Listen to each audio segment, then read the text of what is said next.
আমার বোনের ছেলে যখন শহরে পড়তে আসে তখন আমি তাকে আমার বাড়িতে থাকতে দেই, কারণ আমি বাসায় একাই থাকতাম।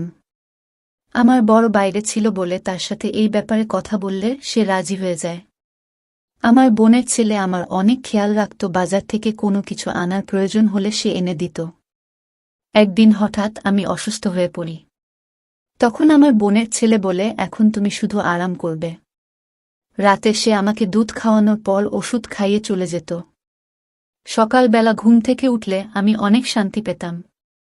একদিন আমার পেটে অনেক ব্যথা হতে শুরু করে। ডাক্তারের কাছে গেলে ডাক্তার বলে আমি গর্ভবতী। এই কথা শুনে আমার তো প্রাণ বেরিয়ে যাওয়ার মতো অবস্থা হলো। বন্ধুরা, গল্পটি শুরু করার আগে আপনি যদি আমার এই ছোট চ্যানেলটির নতুন দর্শক হয়ে থাকেন তাহলে চ্যানেলটি সাবস্ক্রাইব করে আমাদের সাথে থাকবেন। ডাক্তার যখন আমাকে বলে আমি গর্ভবতী তখন আমার মাথায় আকাশ ভেঙে পড়ে।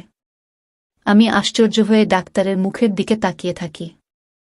তিনি আমাকে এমন একটা কথা বলেছিলেন, সেটা শোনার পর আমার চিন্তাভাবনা করার ক্ষমতা হারিয়ে গেছিল। আমার মনে হচ্ছিল আমার উপর পাহাড় ভেঙে পড়েছে, এটা কি করে সম্ভব? আমি এটা মেনে নিতে পারছিলাম না।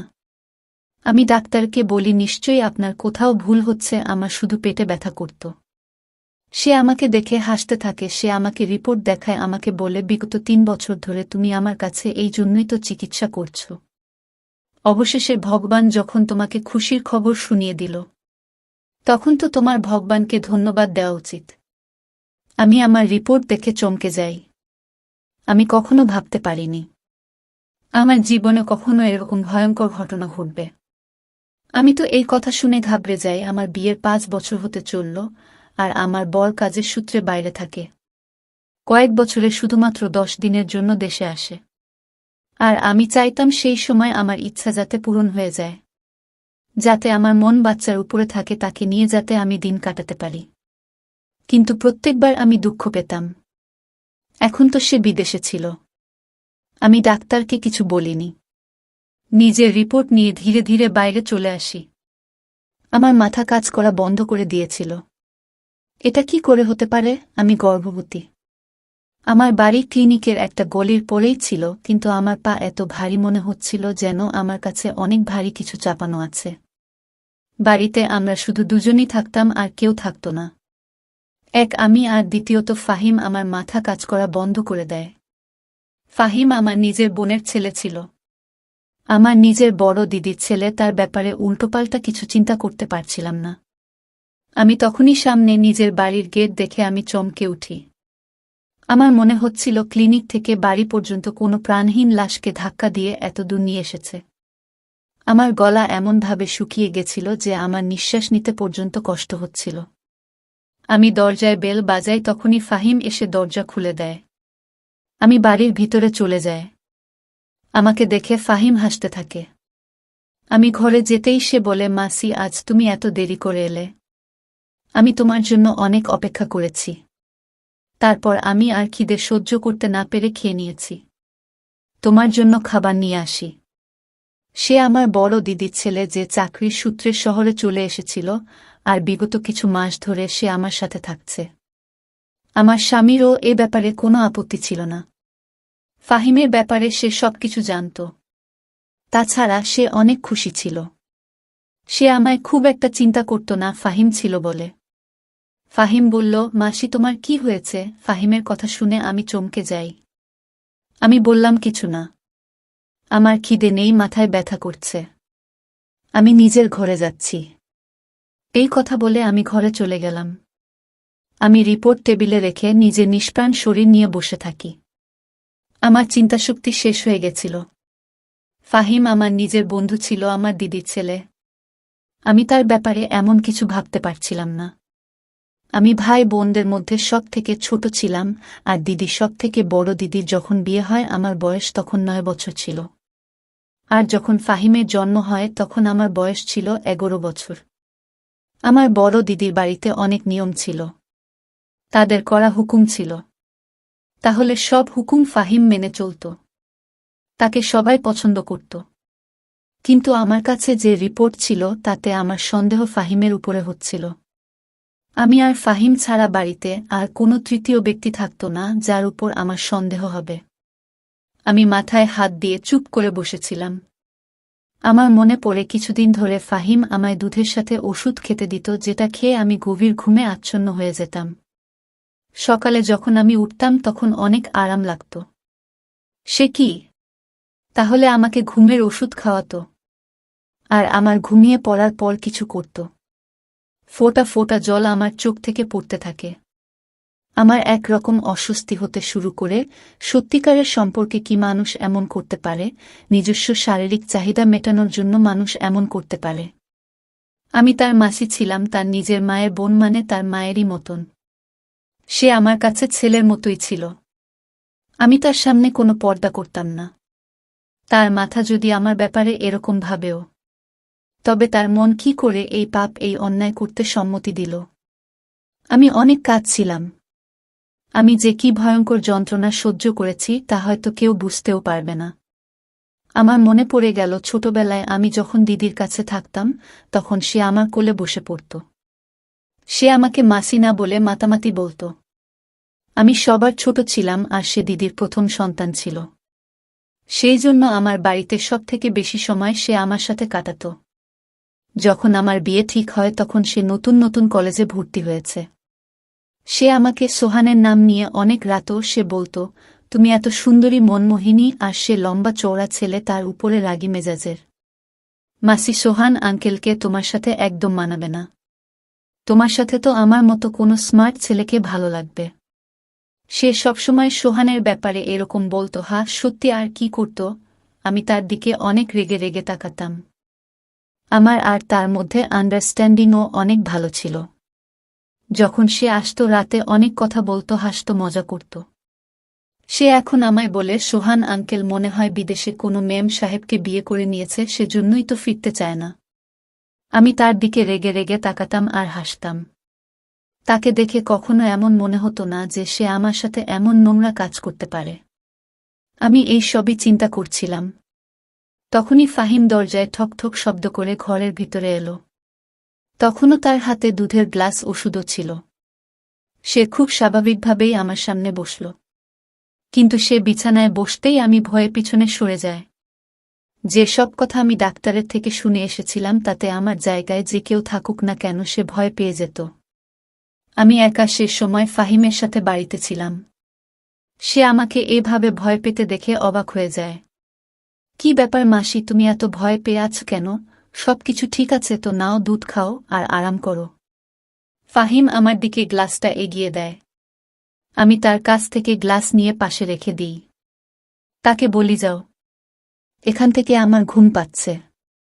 কারণ আমি জানতাম সে এখন আমার পাশে বসে তার অফিসের গল্প বলবে। যতক্ষণ না আমি গভীর ঘুমে ঘুমিয়ে পড়ি সেখান থেকে উঠবে না। আমার এরকম কথা শুনে সে ঘাবড়ে যায় আর একটু অবাক হয়ে যায়। কি ব্যাপার মাসি, তোমার শরীর ঠিক আছে তো? হয়তো আমায় এভাবে কথা বলতে শুনে সে চিন্তিত হয়ে গেছে। আমার তার উপর আরও রাগ হতে থাকে। কিরকমভাবে সে আমার সামনে নাটক করছিল, যেন সে অনেক বোকা, বেচারা, কিছু জানে না আর ভীষণ ভালো মানুষ। প্রথমে তো আমার মনে হচ্ছিল যেন তার গায়ের জোরে একটা চড় মারি। তারপর রিপোর্টটা তার সামনে ছুঁড়ে মারি আর বলি, দেখো তোমার সততার প্রমাণ, আর তারপর তাকে বাড়ি থেকে বের করে দেই। আমি তাকে প্রমাণ সমেত ধরতে চাইতাম, না হলে সে অস্বীকার করবে। আমার মাথায় অনেক ব্যথা করছে। আমাকে একদম জাগিও না, আমি ঘুমাতে চাই। আমার এই কথার সামনে সে একদম চুপ হয়ে গেল আর উঠে দরজা পর্যন্ত চলে গেল। বলল, তুমি আরাম করো, আর হ্যাঁ, দুধটুকু নিশ্চয়ই খেয়ে নিও। আমাকে আবার দুধ খাওয়ার কথা বলে সে ঘর থেকে বেরিয়ে চলে গেল। আমি এটা জানতে চাইতাম, দুধে ওষুধ মিশিয়ে তাকে খাইয়ে সে কি এমন নোংরা কাজ আমার সাথে করত। আমি সেই দুধের গ্লাসটা জানলা দিয়ে বাইরে ফেলে দিই। সেই জানলাটা রাস্তার দিকে ছিল। ওষুধটা রেখে দিয়ে ঘরের লাইট বন্ধ করে আমি ঘুমিয়ে পড়ি। এখন আমি সেই সময়ে অপেক্ষা করছিলাম, যখন ফাহিম ঘরের ভিতরে ঢুকবে। আধা ঘন্টা কেটে গেছিল, কিন্তু আমার ঘরে কেউ আসেনি। তার আসার অপেক্ষা করতে করতে আমি বিরক্ত হয়ে যাই। আমার ঘুম পেতে থাকে, সেজন্য নিজে গিয়ে দেখে আসি যে সে কি করছে। আমি উঠে ঘরের বাইরে গিয়ে দেখি বারান্দা ফাঁকা ছিল, তার সামনে ঘরটা ফাহিম ছিল। আস্তে করে তার ঘরের দরজা খুলতেই আমার হুঁশ উড়ে যায়। কারণ সে তো। আমি তার ঘরের দরজা ধীরে ধীরে বন্ধ করে দিই আর ধীর পায়ে নিজের ঘরে চলে আসি। আমার মাথায় সেই কথাগুলো ঘুরতে থাকে। যখন দিদি প্রথম ফোন করে সে বলেছিল ফাহিম তো শহরে চাকরি করতে চায়, সেখানে অনেক রকমের ছেলে থাকে। আমার ফাহিম অনেক সহজ সরল, যদি কোনো উল্টোপাল্টা লোকের চক্করে ফেঁসে যায়, যদি নেশা করা শুরু করে। তুমি তো জানো আমরা কিভাবে তাকে মানুষ করেছি, কিভাবে তার দেখাশোনা করেছি। আমার ছেলে অনেক শান্ত, অনেক সৎ, কিন্তু অনেক ছেলেরা এক জায়গায় থাকলে খারাপ কাজ তো হবে। সেই জন্য তুমি যদি তাকে নিজের বাড়িতে রাখো তাহলে আমি শান্তি পাব।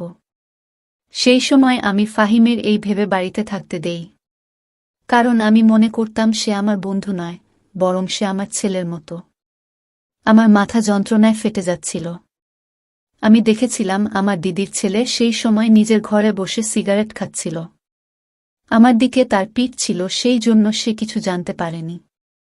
আমি ধীরে তার ঘরের দরজা বন্ধ করে নিজের ঘরে ফিরে এসেছিলাম। আমি ফুল নিশ্চিত ছিলাম যে সে নিশ্চয়ই নেশা সিগারেট খাচ্ছিল। আমি কিছু বুঝতে পারছিলাম না যে কি করব আর কি করা উচিত। আমি কি করে নিজের দিদিকে সেভাবে এই ব্যাপারগুলো বলবো। আমার দিদি একজন হার্টের রোগী ছিল। যদি সে জানতে পারে যে ফাহিম আমার সাথে কি করছে, এটা শোনার সাথে সাথেই হয়তো মারা যাবে। আমি ভেবেছিলাম যে সকাল হলেই আমি ফাহিমকে বলবো সে যেন নিজের থাকার বন্দোবস্ত করে নেয়। আমি তাকে নিজের বাড়িতে আর রাখতে পারব না। আমি নিজের ঘর বন্ধ করে দিয়ে শুয়ে পড়ি। সকালে আমার দরজা জুড়ে জুড়ে ধাক্কানো হচ্ছিল। আমি উঠে দরজা খুলি তখন দেখি ফাহিম আমার দিকে অনেক রেগে তাকিয়ে আছে। দরজা কেন বন্ধ করেছিলে তুমি, শেষে আমাকে অনেক জোরে জিজ্ঞাসা করে। সে কি যে আমাকে এভাবে জিজ্ঞাসা করবে তার হয়তো সমস্যা হচ্ছিল, এজন্য যে আমি তার রাস্তা বন্ধ করে দিয়েছিলাম। সে যে অন্যায় আমার সাথে করছিল, হয়তো তার চাহিদা পূরণ না হওয়ার কারণে সেইভাবে আমার সাথে কথা বলছিল। আমি তাকে জিজ্ঞাসা করি, তুমি কেহ আমাকে এরকমভাবে প্রশ্ন করার? আমার এত জোর গলার আওয়াজ শুনে সেও একটু অবাক হয়ে গেল। তখন সে নরম গলায় বলে, মাসি, রাতে তোমার শরীর ঠিক ছিল না, তাই আমার চিন্তা হচ্ছিল। আমি কখন থেকে দরজার সামনে এসে তোমাকে ডাকছিলাম, কিন্তু যখন তুমি কোনো উত্তর দিচ্ছিলে না তখন আমার চিন্তা হতে শুরু করে যে না জানি তুমি বেহুশ হয়ে যাওনি। সেই জন্য আমি দরজা খোলার চেষ্টা করি, কিন্তু দরজা বন্ধ ছিল। সেই জন্য আমি চিন্তিত হয়ে যায়। তুমি দয়া করে দরজা লক করো না। তার মিথ্যে নাটক আর আমার জন্য মিথ্যে চিন্তা করা দেখে আমার ভীষণ রাগ হচ্ছিল। আমি কড়াভাবে বলি, তোমাকে আমার জন্য চিন্তা করার কোনো দরকার নেই। এরপর নিজের ঘর থেকে বাইরে চলে যায়। নিজের জন্য জলখাবার বানিয়ে খেয়ে পাশেই এক বান্ধবীর বাড়িতে চলে যায়। আমার পাশের বাড়িতেও আমার বয়সী একজন মেয়ে থাকত, সে বিবাহিত ছিল। যখনই আমার বর দেশের বাইরে যেত তখন সে আমার খেয়াল রাখত। আমার তার বন্ধুত্ব অনেক ভালো ছিল। তার বর আমাকে নিজের বোনের মতো দেখত। যখনই সে বাজারে যেত তখনই আমাকে জিজ্ঞাসা করত, বোন, তোমার জন্য কিছু কিনতে হবে? যদি কিছু আনতে হয় আমাকে বলো। আমি প্রায় তাকে বাজার থেকে জিনিস কিনতে দিতাম। যবে থেকে ফাহিম আসে তখন থেকে ফাহিম এসব কাজ করত। এখন আমার প্রতিবেশী সীমার সাথেই কাজ ছিল যে আমায় বর্জন করতে হবে। এই পাপ আমার জীবন থেকে শেষ করে দেওয়া ছাড়া আমার আর কোনো উপায় ছিল না। আমি এটাই বুঝতে পারছিলাম না যে আমি সীমাকে কি বলবো, না জানি সে আমার ব্যাপারে কি ভাববে। কিন্তু আমার কোনো না কোনো মহিলাকে তো দরকার ছিলই। আমাকে তো কাজটা করতেই হবে, কারণ দিদিকে যদি সত্যিটা বলি তবে সে মেনে নিতে পারবে না। যদি নিজের বরকে এসব কথা বলতাম তাহলে তো সে আমাকে আর কখনো নিজের বউ বলে মেনে নিত না। আমার সংসার বরবাদ হয়ে যেত। আমি যে কি জায়গায় ফেঁসে গেছিলাম তা শুধু একমাত্র আমি ভালো করে জানতাম। আমি একজন নতুন লেডি ডাক্তারের কাছে গিয়েছিলাম আর বলেছিলাম যে যদি আমার কাজ ঠিকভাবে করে দেয় তবে তাকে আমি ভালো টাকা দেব। সে মহিলা ডাক্তার রাজি হয়ে যায়। কিন্তু সেই রাতে আমার সাথে কিছুটা এরকম হয় যা দেখে আমি কেঁপে উঠি। আমি রাতে ফিরে ফাহিমকে বলি যে আমি তোমাকে আর নিজের বাড়িতে রাখতে চাই না। সেই জন্য সে যেন 1 সপ্তাহের মধ্যে নিজের থাকার ব্যবস্থা করে নেয়। আমার কথা শুনে সে অবাক হয়ে যায়। মাসি, তুমি এসব কি বলছো? আমি তোমাকে ছেড়ে কোথায় যাব? আমার কোনো ব্যাপার না, আমি কোথাও একটা থেকে যাব, কিন্তু মাসি তুমি একা কি করে থাকবে? ফাহিমের কথা শুনে আমার রাগ হতে শুরু করে। আমি বলি, তুমি আসার আগে আমি একাই থাকতাম। যত তাড়াতাড়ি সম্ভব নিজের জন্য থাকার জায়গা খুঁজে নাও। সে কোনো উত্তর দেয় না, কিন্তু তাকে দেখে চিন্তিত মনে হচ্ছিল। আমি নিজের ঘরে এসে শুয়ে পড়ি। এখন আমি নিজের ঘরের দরজা লক করে রাখতাম। কিছুক্ষণের মধ্যেই আমি ঘুমিয়ে পড়ি। তারপর আমার আর কিছু মনে ছিল না। রাতে যখন চোখ খুলে তখন মনে হচ্ছিল যে আমার পাশে কেউ শুয়ে আছে, কিন্তু আমার ঘরে অনেক অন্ধকার ছিল। এতটাই অন্ধকার ছিল যে আমি সেই মানুষটাকে দেখতে পাচ্ছিলাম না। শুধু এটা মনে হচ্ছিল যে আমার পাশে কেউ শুয়ে আছে। আমি অনেক ভয় পেয়ে গেছিলাম।